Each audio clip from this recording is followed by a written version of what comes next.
সুপ্রিয় দর্শক, আপনাদের সকলকে শুভেচ্ছা, সাদর আমন্ত্রণ। চ্যানেল আয়ের পর্দায় দেখছেন নিয়মিত আয়োজন ফ্রেশ প্রিমিয়াম টি তারকা কথন। দর্শক, আমরা যখন একে অপরের সাথে পরিচিত হই তখন নিজেকে কিভাবে পরিচয় করাই? আমরা নিজেদের নাম বলি, কর্ম পরিচয় বলি, ধর্মের পরিচয় বলি, কিংবা বলি জাতীয়তাবাদের কথা। কিন্তু অনেক সময় এই পরিচয় বোধ জাতিতে জাতিতে, ধর্মে ধর্মে ভেদাভেদ সৃষ্টি করে। পরিবর্তিত এ সময়ে এসে এই ভেদাভেদ, এই দ্বন্দ্ব যেন বেড়েই চলেছে।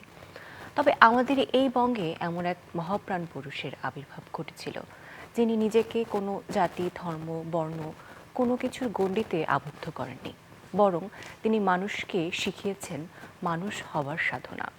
যার গানে আমরা শিখেছি জীবনবোধ, যার গানে আমরা শিখেছি প্রেমবোধ এবং মানবতার চিরন্তন সত্য, তিনি বাউল সম্রাট লালন ফকির। তাকে এখনও হৃদয়ে ধারণ করে চলেছে প্রজন্ম থেকে প্রজন্ম। তার স্মরণে গত 17 অক্টোবর থেকে 19 অক্টোবর রাষ্ট্রীয়ভাবে সারা দেশে পালিত হয়েছে লালন তিরোধান দিবস। আজকের আয়োজনে মূলত এই মহান আত্মাকে কিছুটা ছুঁয়ে দেখার আমরা চেষ্টা করব, কারণ আমরা বিশ্বাস করি একটি ছোট্ট আয়োজন এই মানুষটিকে আসলে ধারণ করার জন্য যথেষ্ট নন। তাকে নিয়ে শুনবো যে দুজন মানুষের কাছ থেকে তারাও লালন ফকিরকে ধারণ করেছেন নিজেদের হৃদয় নয়, নিজেদের জীবনে। সর্বোপরি তাদের কর্মে, তাদের কথায় পরিচয় ঘটেছে লালন ফকিরের প্রতি তাদের ভালোবাসার জায়গা, তাদের নিবেদনের জায়গা। শুরুতে আমাদের সাথে আছেন লালন গবেষক ডক্টর আবু ইসহাক হোসেন, এবং আমাদের সাথে রয়েছেন লালন সঙ্গীত শিল্পী বিউটি। দুজনকে শুভেচ্ছা, আমন্ত্রণ। আপনাকে শুভেচ্ছা। কেমন আছেন? আলহামদুলিল্লাহ। যেমনটি বলছিলাম যে 17 অক্টোবর থেকে 19 অক্টোবর রাষ্ট্রীয়ভাবে এবার পালন হলো সারা দেশে লালন তিরোধান দিবস। আমি একটু ডক্টর আবু ইসহাক হোসেন আপনার কাছে জানতে চাই, লালন তিরোধান দিবস বলতে আসলে আমরা কি বুঝি এখন? তিরোধান বলতে যেমন আমরা যদি গীতার উদ্ধৃতি দিয়ে শুরু করি, সেটি হচ্ছে যে আমি যে এই আমির দুটো এন্টিটি। একটা হচ্ছে আমার ফিজিক্যাল বডি, আরেকটা হচ্ছে ইনভিজিবল আত্মা। সেই আত্মাটা যেমন মোবাইল আছে, মোবাইলের ভিতরে সিম যদি না থাকে তাহলে মোবাইলের সেটটা কোনো কাজ করে না। আত্মাটা হচ্ছে সেই সিমের মতো এই দেহকে সচল রাখে। সেই আত্মা যখন আপনার গীতার প্রথম অধ্যায়ের 22 নম্বর শ্লোকে বলছে, যার সরলার্থ এমন যে যখন দেহ জরাজীর্ণ হয়ে যায় আত্মা তখন কি করে? আমরা যেমন পুরাতন কাপড় ফেলে দিয়ে নতুন কাপড় পরিধান করি, আত্মাও ঠিক পুরাতন দেহ পরিত্যাগ করে নতুন দেহে আশ্রয় লাভ করে। এবং পিথাগোরাস এটাকে ট্রান্সমাইগ্রেশন থিওরি অফ দ্য সোল হিসেবে বলছে যে এইভাবে আত্মা ট্রান্সফর্ম হচ্ছে এক জায়গা থেকে আরেক জায়গায়। তো সে জায়গায় লালন আছেন আমাদের ভেতরে, হয়তো দেহটা নাই, দেহ ত্যাগ করেছেন। তিরোধান হচ্ছে দেহের যে অবসান ঘটানো, কিন্তু লালনের যে স্পিরিট, লালনের যে আত্মা, লালনের যে দর্শন, লালনের যে কর্ম, সে কর্ম আছে, থাকবে অনাদিকাল পর্যন্ত, যতদিন পর্যন্ত মানুষ আমরা আত্মশুদ্ধির সাধনা করব, নিজেকে জানবার সাধনা করব। এই নিজেকে জানবার সূত্রপাত হয়েছে কিন্তু একেবারে সৃষ্টির আদি থেকে। আমরা যেমন সনাতন ধর্ম বলি, হিন্দু ধর্ম, এটা তো সনাতন ধর্ম, তাদের ধর্মীয় গ্রন্থ হচ্ছে বেদ। সেখানে বলা হচ্ছে তত্ত্বমসি, তুমি সে। আবার আমরা যদি উপনিষদের কথা বলি, আত্মানং বিদ্ধি, সেখানে বলছেন। আবার গ্রিক ফিলোসফিতে বলছেন নো দাই সেলফ, এবং সুফি দর্শনে এসে বলছেন মান আরাফা নাফসাহু ফাকাদ আরাফা রাব্বাহু। লালন ঠিক এই জায়গাটাকেই ধারণ করেছেন, ধারণ করে নিজে আলোকিত হয়েছেন এবং আলোকিত হয়ে সবাইকে আলোকিত করবার জন্য ওনার দর্শনটা প্রচার করে গেছেন। এমন কিছু জিনিস, কিছু অবজারভেশন আমাকে বলতে হবে। যেমন লালন ফকিরের যারা অনুসারী তারা সাদা পোশাক পরেন, কিন্তু আমাদের মনে কি কখনো প্রশ্ন এসেছে কালো নয় কেন, লাল নয় কেন, সাদা কেন? তো আমরা এর ফিলোসফিটা দেখেন, সেটি হচ্ছে যে যখন সমস্ত রঙকে আমরা এক জায়গায় করি তখন তার সাদা বর্ণ ধারণ করে। আমরা সূর্যের আলোর ভিতর সমস্ত রং আছে, সূর্যের আলো সাদা। তো যখন একজন ব্যক্তি সকলকে ধারণ করে তখন সে সাদা হয়ে যায়। লালনের ধর্ম পরিচয়ের কথা আপনি বললেন, সেটি হচ্ছে লালন ফকির দেহ রাখলেন 1890 সালের 17 অক্টোবর মোতাবেক 1 কার্তিক। 21 অক্টোবর পাক্ষিক হিতকরী এটা মীর মোশাররফ হোসেন সম্পাদিত একটি পত্রিকা। সেখানে মহাত্মা লালন ফকির নামে একটি প্রবন্ধ ছাপা হয়, প্রকাশিত হয়। সেখানে ওনার ধর্মজীবন সম্পর্কে বলছেন যে ইনি কোনো সাম্প্রদায়িক ধর্মই মানিতেন না, কিন্তু সকল ধর্মের আপনজন ছিলেন। এই জায়গাটা আন্ডারলাইন করতে হবে। বাহ, আবারও আপনার কাছে শুনবো। আমি একটু বিউটির কাছে যেতে চাই। তিনি তো এই যে 17 থেকে 19 অক্টোবর যে তিরোধান দিবসের আয়োজনটি হয়েছে, আপনি কুষ্টিয়ায় গিয়েছিলেন, সেখানে সরেজমিনে থেকেছেন, সেখানে গান গেয়েছেন, লালন সাধনায় আপনি মগ্ন ছিলেন। কেমন ছিল এবারের আয়োজন? এবারের আয়োজনটা ব্যাপক পরিসরে ছিল, সেটা বলবো, যেহেতু রাষ্ট্রীয়ভাবে এটা সব জায়গায় লালনের তিরোধান দিবসটাকে উদযাপন করা হয়েছে। আমি গতকাল একদম শেষের দিন ছিলাম, সেখানে মঞ্চ পরিবেশন করেছি, লালন শাহের গান করেছি। এবং আমার কাছে যেটা মনে হয়েছে, লালন শাহের এবারের যে আয়োজনটা খুব সুশৃঙ্খলভাবে আয়োজনটা সম্পন্ন হয়েছে। যেমন অন্যান্য সময় অনেক বেশি মানুষের জন্য এবারও অনেক মানুষের সমাগম হয়েছে, কিন্তু খুব শৃঙ্খলভাবে আলাদা আলাদা একটা জোন করা হয়েছে, যেটা আগে আমি দেখিনি কখনো। বা শিল্পীদের বসার জন্য একটা আলাদাভাবে জায়গা করা হয়েছে, যন্ত্রসঙ্গীত শিল্পী যারা আছেন তাদের জন্য একটা আলাদা, এবং যারা আমাদের গেস্ট এবং দেশের বাইরের যারা অতিথি, বিদেশি অতিথি যারা, তাদের জন্য আলাদাভাবে, তাদের যাতে কোনো সমস্যা না হয়। তো খুব শৃঙ্খলভাবে আমি দেখলাম এবার লালন মেলাটা সম্পন্ন হলো, এবং আমার কাছে দেখে খুব ভালো লেগেছে। এবারের আয়োজনটি নিয়ে পজিটিভ, আপনার কাছে একটু শুনতে চাই। তিরোধান দিবস লালন ফকিরের, এটি তো আসলে আমি জানি না এবারের প্রতিপাদ্য কী ছিল, মেলা ছিল নাকি উৎসব ছিল, সেটা আমি জানি না। লালন ফকিরকে স্মরণ করা মানে কি, সাধুরা যেভাবে স্মরণ করে, মানে আমি জন্মসূত্রে সাধুর ঘরে আমার জন্ম, যার কারণে আমি একেবারে শৈশব থেকে দেখে এসেছি। সেটি হচ্ছে যে অষ্টপ্রহরের একটা বিষয় ছিল, সেখানে সাধুরা অষ্টপ্রহরে সাধনা করতো এবং সেখানে গোষ্ঠ গান হয়। এই যে অষ্টপ্রহরের প্রত্যেকটা প্রহরে কিন্তু আলাদা আলাদা গান হচ্ছে। আপনার ভোরবেলা এসে গোষ্ঠ গান হচ্ছে, তারপরে দণ্ড গান হচ্ছে, গুরুদণ্ড গান হচ্ছে। এইভাবে কিন্তু অষ্টপ্রহরের সাধনার ভেতর দিয়ে সাধুসঙ্গটা একসময় হতো। লালন ফকিরের দেহত্যাগের পরবর্তী 100 বছর আমরা দেখেছি এইভাবে হয়ে এসেছে। পরবর্তীতে যেহেতু সমাজ চেঞ্জ হয়ে যাচ্ছে, মানুষের জীবনধারায় নানা মাত্রা যোগ হচ্ছে, সেই নানা মাত্রিক যোগের কারণে হয়তো এখন আগে 1 দিন ব্যাপী হতো, মাঝখানে 5 দিন ব্যাপী হতো, এখন 3 দিন ব্যাপী হয়। তো এটি একটু পজিটিভ দিক। কিন্তু আমার সবচেয়ে মানে বলবার যে বিষয়টি, সেটা হচ্ছে লালন ফকিরের গান হচ্ছে একটি দর্শন, কালাম বলি আমরা। একদম। হ্যাঁ, এটা কালাম দর্শন। সেই দর্শনটিকে যদি না বুঝি শুধু লালন ফকিরের গান পরিবেশন করি, তাহলে কিন্তু লালন ফকিরকে যথার্থভাবে উপস্থাপন করা হলো না বা ধারণ করা হলো না। লালন ফকিরের প্রতিটি গানের প্রতিটি শব্দকে যখন আমি বুঝে আত্মস্থ করে আমার নিজের জীবনে প্রতিফলন ঘটাতে পারবো, তখন যথার্থ অর্থে লালনকে ধারণ করা হবে। তো বিউটিকে আমি অনুরোধ করব যে লালন ফকিরের সত্য বল সুপথে চল গানটি যদি আমরা একটু শুনি, তাহলে মনে হয় সবারই ভালো লাগবে। ঠিক আছে, ঠিক আছে, শুনি আমরা। সত্য সুপথ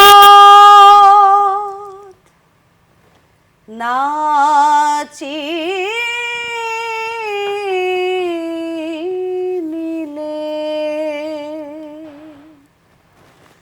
পাবিনে মানুষের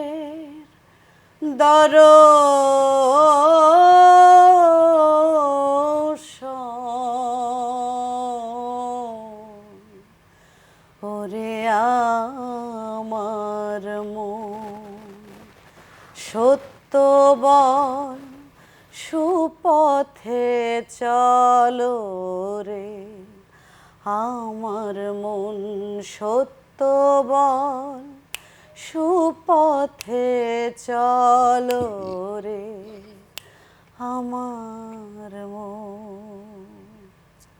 আচ্ছা, এবার দেখুন তো, এই গানটি কি শুধু শোনার জিনিস?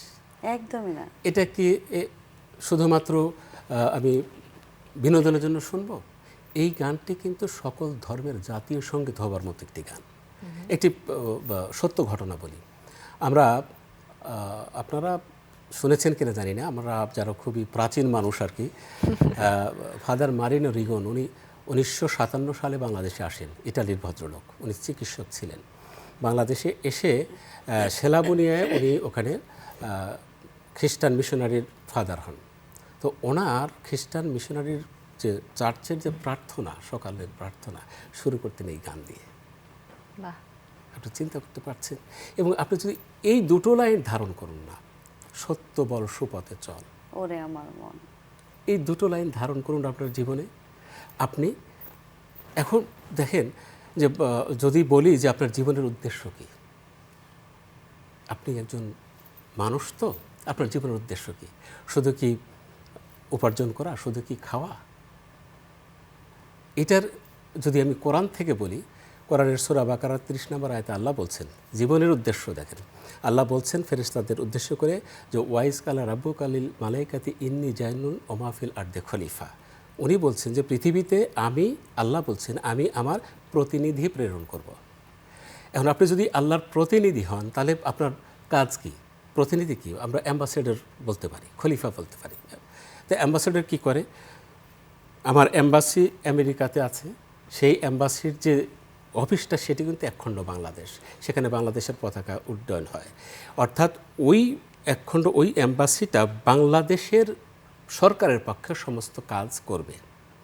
তাহলে আপনি পৃথিবীতে এসেছেন আল্লাহর পক্ষে, আল্লাহর যে অ্যাট্রিবিউটগুলি, আল্লাহর যে কাজগুলি, সেই কাজগুলি সম্পাদন করবার জন্য।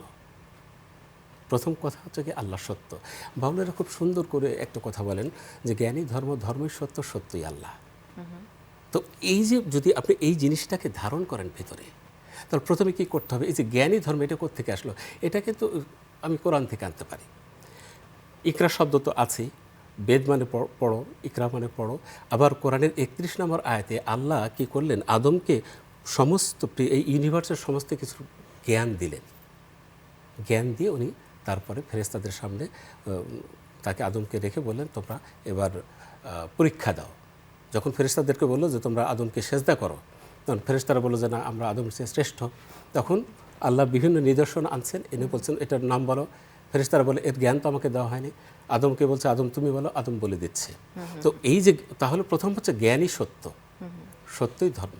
বাহ, আমরা একটু বিউটির কাছে শুনতে চাই। যেহেতু তিনি এক জায়গায় বলছিলেন যে লালন সঙ্গীত যারা করছেন তারা কি শুধুই গাইছেন, বা আমরা যারা শুনছি তারা কি শুধুই শুনছি?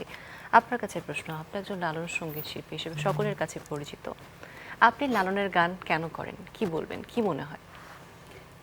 আমি আমার যেটা আমার এই ক্ষুদ্র জীবনে আমি যখন লালন শাহের গান শুরু করি, তার আগে একটু বলতে চাই যে শ্রদ্ধেয় প্রয়াত ফরিদা পারভিন ম্যামের প্রথম আমার বাবা আমাকে একটা ক্যাসেট এনে দিয়েছিলেন। আমার শুরুটা হয়েছিল ওনার গান কণ্ঠে শুনেই গান শেখা আর কি। তো লালন শাহ, আমি আমার প্রশ্নের উত্তর দেওয়ার আগে ওনার সম্পর্কে একটু বলতে চাচ্ছি যে লালন শাহের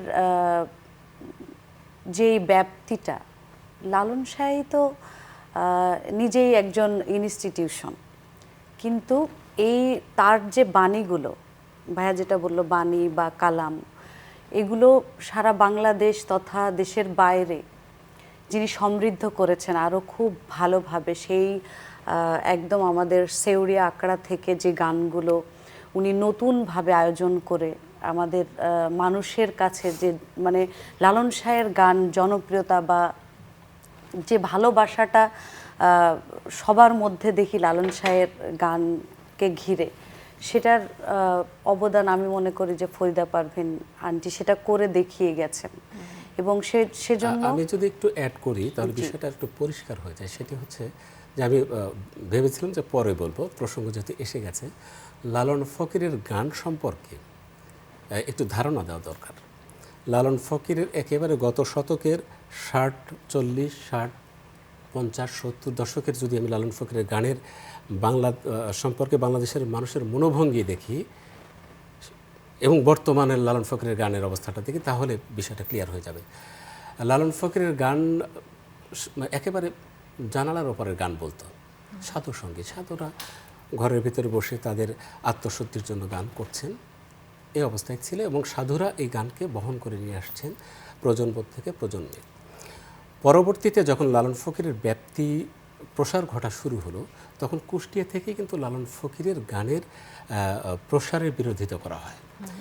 এবং মোকছেদ আলী শাহের কথা বলতে হবে। মোকছেদ আলী শাহ ছাড়া লালন ফকিরের গানের ব্যাপ্তির আলোচনা অসম্পূর্ণ থেকে যায়। মোকছেদ আলী শাহ 1960-এর দশকের 65-66 সালে এসে 1966 সালে এসে উনি ভেক খেলাপদ নিলেন। উনি নজরুল গীতি করতেন আর কি। তারপরে উনি কি করলেন, 68 সালে এই ইয়েতে আসছেন, হাইকোর্ট মাজারে গান করতে আসছেন। উনি রেডিওর আর্টিস্ট ছিলেন, মাজারে গান করতে আসছেন, গান করছেন, লালন ফকিরের গান করছেন। হঠাৎ করে দাঙ্গা পুলিশ এসে পেটানো শুরু করলো অশ্লীল গান পরিবেশনার দায়। মানে এই যে পয়েন্ট টু বি নোটেড, যেটা আমি বলছি যে লালন ফকিরের গান গত শতকের 60-এর দশকে মানুষ মানে সাধু সমাজে, মানে সুধী সমাজে অশ্লীল গান ছিল। সেই গানটাকে মোকছেদ আলী শাহ চিন্তা করলেন যে না, এত সুন্দর গান, এত ভাবের গান, দর্শনের গান, এই গানটাকে তো যদি প্রচার করতে হয় তাহলে তেমন একটি কণ্ঠ আমার দরকার। একদম। তখনই উনি কি করলেন, ফরিদা পারভিনকে বেছে নিলেন।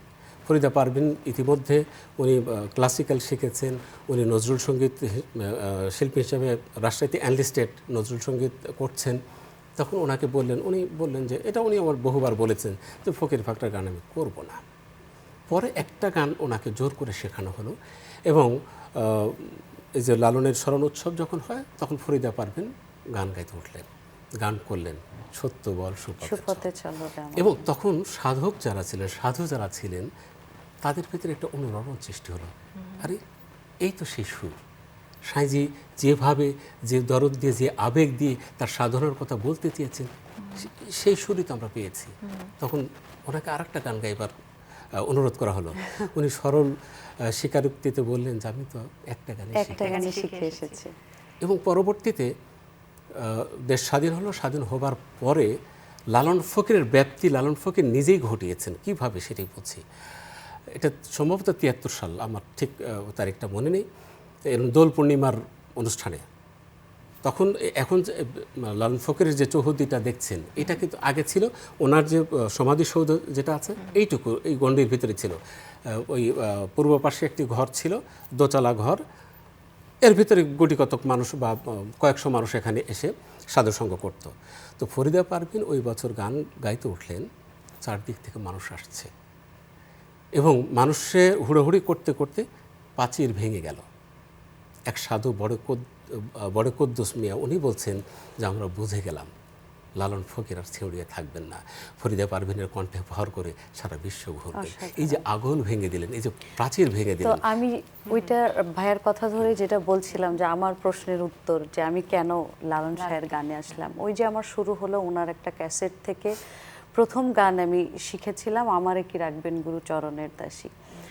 আমাকে লালন শাহের গান প্রচণ্ডভাবে প্রভাবিত করে এবং লালন শাহের দর্শন আমাকে খুব বেশি প্রভাবিত করে। এবং আমার আত্মশুদ্ধির জন্য, আমার জীবন পরিচালনার জন্য লালন শাহের গানের কোনো বিকল্প নেই। কারণ লালন শাহের প্রত্যেকটা গানের যে আত্মকথা, আত্মশুদ্ধির কথা, জীবন পরিচালনার কথা, এবং লালন সাহেব প্রত্যেকটা ধর্ম সম্পর্কে অগাধ জ্ঞান রাখতেন। কিন্তু তিনি সমস্ত জাতপাত নির্বিশেষে একটা ধর্মকেই গ্রহণ করেছেন, সেটা হচ্ছে মানব ধর্ম। এবং আমরা আল্লাহ বলি আমাদের সৃষ্টিকর্তার একটা কথা আমার কাছে যেটা মনে হয় যে আমরা সবসময় সৃষ্টিকর্তাকে খুঁজে চলি, কিন্তু আমরা যদি সৃষ্টিকর্তাকে পেতে হয় তাহলে সৃষ্টিকর্তা সৃষ্টিকে ভালোবাসতে হবে। এটাই আমাদের সৃষ্টিকর্তার কথা, কারণ আমাদের সৃষ্টিকর্তা সবার মাঝে আছেন। তো লালন শাহের গানে কি নেই একজন মানে একটা মানুষ হিসেবে আমি আমার জীবনটা কিভাবে পরিচালনা করব, আমার জীবনের যে আত্মশুদ্ধি, আমি কি করতে এই পৃথিবীতে এসেছি, আবার কিভাবে চলে যাব, মাঝখানে আমি কি করে গেলাম, আমি কি নিয়ে যাব, কি রেখে গেলাম। তো এই প্রত্যেকটা কথা লালন শাহের বাণীর মধ্যে আছে।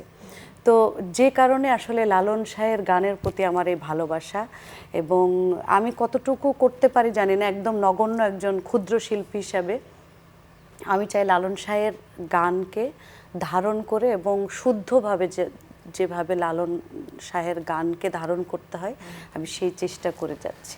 যে শুদ্ধর কথাটা আসলো আসলে সেখান থেকে প্রশ্ন উঠে যায় যে আসছে, শুদ্ধ দুইটি- চর্চার ক্ষেত্রে হ্যাঁ, আসলে চর্চা কিভাবে বেইটু হচ্ছে। খুব সুন্দর করে যেটা বলছিলেন যে সৃষ্টিকে ভালোবাসার ভেতর দিয়ে স্রষ্টাকে পেতে হবে।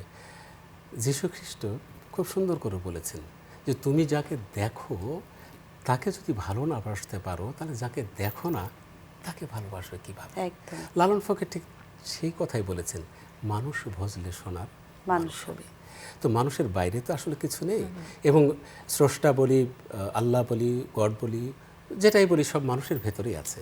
এবং এটা আমার মানে সকল ধর্মগ্রন্থেই আছে। আমি কোরআন থেকে উদ্ধৃতি দিয়ে বলতে পারি, সূরা আমরা কাফের, একটু চর্চার বিষয়ে যেতে চাই। হ্যাঁ, ওখানেই আসছি। সময় খুবই সীমিত রয়েছে, আমরা সূরা এই সূরা বিষয়ে জানতে কাফের চাই। 16 নম্বর আয়াতে আল্লাহ বলছেন, নাহনু আকরামু ইলাইহি বিল হাবলিল ওয়ারিদ, অর্থাৎ আমি বান্দার ঘাড়ের স্মারকের চেয়ে নিকটে থাকি। তাহলে আমার ভেতরে আছে। লালন ফকিরের চর্চার মূল জায়গাটা ছিল, মানে দর্শনের মূল জায়গাটা হচ্ছে মানুষ, মানুষকে চেনো, তোমার নিজেকে চেনো, তোমার নিজের ভেতর দিয়ে সেই পরমকে ধরো।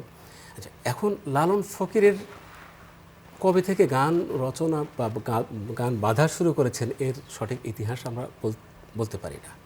বলতে না পারলেও আমরা মোটামুটি ধরে নিতে পারি, কারণ গবেষকগণ বলছেন যে 1823 সালে উনি সেউড়িয়াতে আখড়া স্থাপন করছেন। অর্থাৎ আমরা ধরে নিতে পারি যে 1823 সালে উনি লালন ফকির হয়ে উঠেছেন। ততদিনে ওনার পরিচিতি ব্যাপ্তি একজন সাধক হিসাবে, একজন গায়ক হিসাবে বা একজন গীতিকবি হিসাবে ব্যক্তি সারা বাংলাদেশে ছড়িয়ে পড়েছে। সেখান থেকে এসে লালন ফকিরের প্রথাগত চর্চার দিকটা যদি আমরা ফোকাস করতে যাই, তাহলে দেখি যে 1872 সালে কাঙাল হরিনাথ মজুমদার প্রথম লালন ফকিরের নামটা তুলে আনেন ওনার পত্রিকা গ্রাম বার্তা প্রকাশিকা পত্রিকা। কাঙাল হরিনাথ ছিলেন গ্রামীণ সাংবাদিকতার জনক বলা হয় তাকে। উনি 1861 সালে গ্রাম বার্তা প্রকাশিকা পত্রিকাটা শুরু করেন এবং 1872 সালে এসে লালন ফকিরের নামটা উনি তুলে আনলেন। পরবর্তীতে আরও কয়েকবার উনি লালন ফকিরের গান নিয়ে বিশ্লেষণ করেছেন। তো লালন ফকিরের চর্চাকে মোটামুটি 3 ভাগে ভাগ করতে পারি। 1872 থেকে 1900 সাল পর্যন্ত এই ভেতরে আমরা এই টাইমটার ভেতরে দেখি যে লালন ফকিরের দর্শন নিয়ে চর্চা হচ্ছে। লালন ফকিরকে বোঝবার জন্য সবাই চেষ্টা করছেন এবং তার গানের ব্যাখ্যা করছেন, যেমন কাঙাল হরিনাথের কথা বললাম। পরবর্তীতে এসে আমরা মীর মোশাররফ হোসেনের সেই হিতকরী পত্রিকার কথা বললাম, সেখানে টোটাল লালন ফকিরের জীবন দর্শন সাধনা সম্পর্কে, মানে প্রবন্ধটি খুব ছোট কিন্তু একেবারে খুব সুন্দর করে সর্ববিষয়ে আলোকপাত করা হয়েছে। আমরা একটু বর্তমান সময় আসতে চাই। বর্তমান সময়ে লালন ফকির নিয়ে চর্চা বা লালন শাহীকে ধারণ করার জন্য যে চর্চাগুলো হচ্ছে কতটুকু হচ্ছে, আমরা কতটুকু আসছে। লালন ফকিরকে একমাত্র বুঝতে পেরেছিলেন আমার ধারণা রবীন্দ্রনাথ ঠাকুর। কারণ রবীন্দ্রনাথ প্রথম ব্যক্তি যিনি লালন ফকিরকে নিজে ধারণ করলেন, ধারণ করে নিজে রবীন্দ্র বাউলে পরিণত হলেন, লালন ফকিরের গানকে ইংরেজিতে অনুবাদ করলেন এবং রবীন্দ্রনাথের পরিবার বংশ পরম্পরায় চর্চা করে গেছেন। আমরা লালন ফকিরের আজকে খুব দুঃখের সাথে বলতে হয়, আমরা নানাজনে নানাভাবে দাবি করছি যে লালন ফকিরের গানের সুর করি।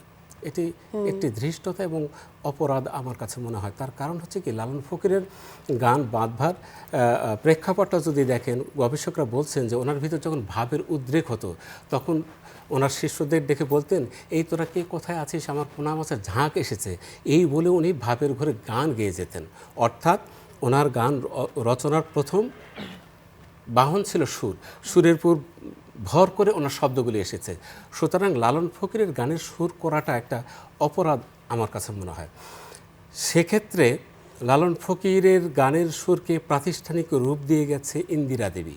উনি 1895 সালে লালন ফকিরের দুটো গানের স্বরলিপি করে যান, যেটা 1898 সালে বীণাবাদিনী পত্রিকায় পাবলিশড হয়। সুতরাং লালন ফকিরের প্রাতিষ্ঠানিক সুর নেই এ কথাটা আমরা মানতে পারি না। সেই জায়গায় থেকে এসে আমরা আজকে লালন ফকিরের চর্চার যে বিষয়টা, সে বিষয়টা একেবারেই শুধুমাত্র গান পরিবেশনার ভেতর সীমাবদ্ধ হয়ে গেছে। আর আমরা যারা ওই ঘরের মানুষ বলে দাবি করি, সাধন ভজনার দিকটা নিয়ে ভাবি, আমাদের ঠিক মানে ওই গান পরিবেশনার দিকটা আমাদের কাছে অতটা গুরুত্বপূর্ণ নয়। আমরা আয়োজনের একেবারে শেষ দিকে চলে এসেছি। বিউটি যেহেতু আছেন, লালন সাহেব আসলে নিজের জীবনের শেষ গানটি যিনি গাইতে গাইতেই তিনি আসলে নিজের দেহ ত্যাগ করেছিলেন। আমি 1 মিনিটে এই গানটার একটি প্রেক্ষাপট বলতে চাই। সেটি হচ্ছে লালন ফকির একেবারে, সংক্ষেপে আমরা শুনবো। হ্যাঁ 1 মিনিটই বলবো। উনি যেদিন দেহত্যাগ করছেন তার আগের রাত্রে, বৃহস্পতিবার ছিল, সাধুসঙ্গ করতেন। ওনার সমস্ত শিষ্যদের নিয়ে উনি সারা রাত ধরে গান করছেন। গান করবার পরে ভোর রাতের দিকে এসে বলছেন, মনিরুদ্দিন শাহ ওনার গানের লিপিকার, বলছেন মনির তোরা সবাই চলে যা, আমি ঘুমাবো।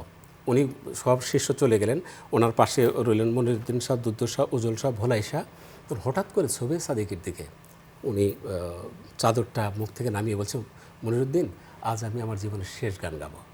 মনিরুদ্দিন মনে করছে যে সাইজির বয়স হয়ে গেছে, হয়তো আর গান টান করবেন না, এই কারণে উনি বলছেন শেষ গান গাবো। উনি গানটা গাচ্ছেন, এসে পার করা হয়ে দয়াল চাঁদ আমারে, এই গানটা গাইতে গাইতে শেষ চরণে এসে মানে শব্দটা অস্ফুট শব্দ, মানে খুব আস্তে করে থেমে গেলেন। ওনার শিষ্যরা বুঝতে পারলেন না যে লালনের এই শেষ জীবনের শেষ গানের শেষ চরণের সাথে সাথে লালন ফকিরের দেহ খাঁচার অচিন পাখি সে অচিন দেশে চলে গেছে। তো আমরা সেই শেষ গান দিয়ে মনে শুরু করলাম। শেষ গানটা শুনতে শুনতে আমরা আজকের আয়োজন থেকে বিদায় নিব। ক্ষম হে অপরাধ আমার, ক্ষম হে অপরাধ আমার, হে ভব কারাগারে এসে পার করো হে দয়া চাঁদ আমারে, এসে পার করো হে দয়া চাঁদ আমার।